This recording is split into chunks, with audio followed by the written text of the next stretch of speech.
Ivy whispered in his ear as she pressed Peppermint Bark against her soft, ivy-embroidered scarf. "Keep your face hidden." Peppermint Bark leaned against her, doing his best to hide his snout from view in the folds of the scarf. Even so, he could see a little bit of what was happening around him. Young kids were running in every direction. The Santa helper he'd caught a glimpse of earlier was still sitting on his golden chair nearby. And there, just behind the Santa helper, was the portal the little dog had smelled. Peppermint Bark gasped, but before he could bark to let Ivy know, the portal swirled shut. "Oh no," he thought, his heart sinking. "It must be getting late, because there goes another one." There was no more time to worry about it. Ivy was trying to make her way toward Chris and Holly, but it was slow going thanks to the excited children running around everywhere. Suddenly, Ivy froze in place. For a second, Peppermint Bark was confused. Weren't they trying to escape? Then a voice rang out. "Settle down, children." Peppermint Bark knew that voice. It was the man they'd seen earlier, Mr. Brooks.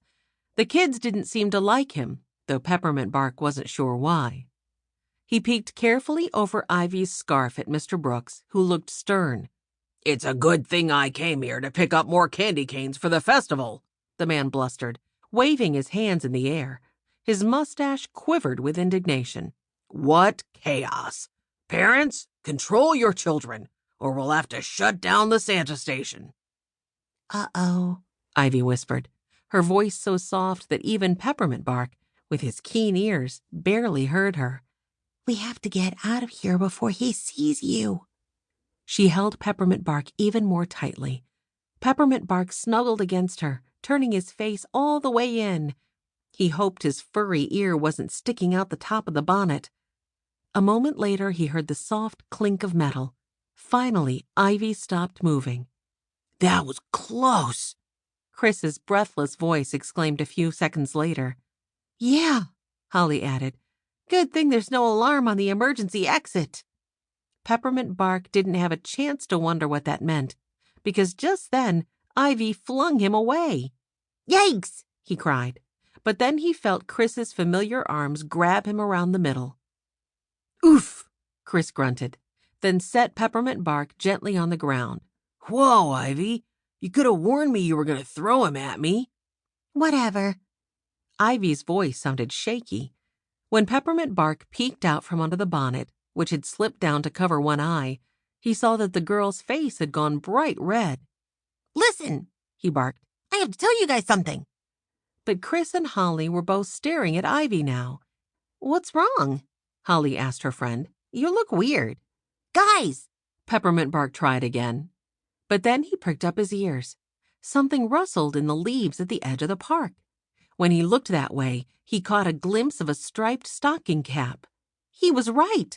The other smell he'd recognized, they'd come for him.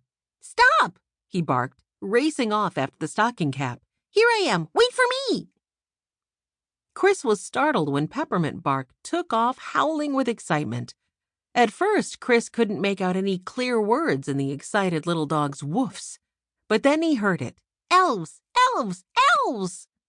"Where's he going?" Holly cried. "I'm not sure."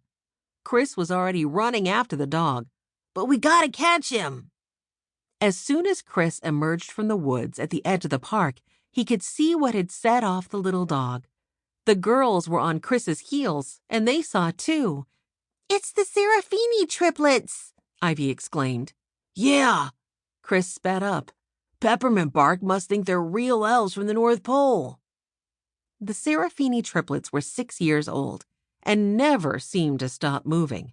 Their favorite way to get around town was on their matching red scooters, which they were riding now. "Peppermint Bark!" Chris yelled. "Wait! Slow down!" "I'll get him."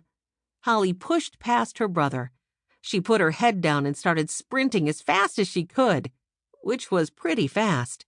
Soon Chris and Ivy fell way behind. Chris skidded to a stop on the corner of Turtle Dove Street, breathing hard. Ivy stopped too.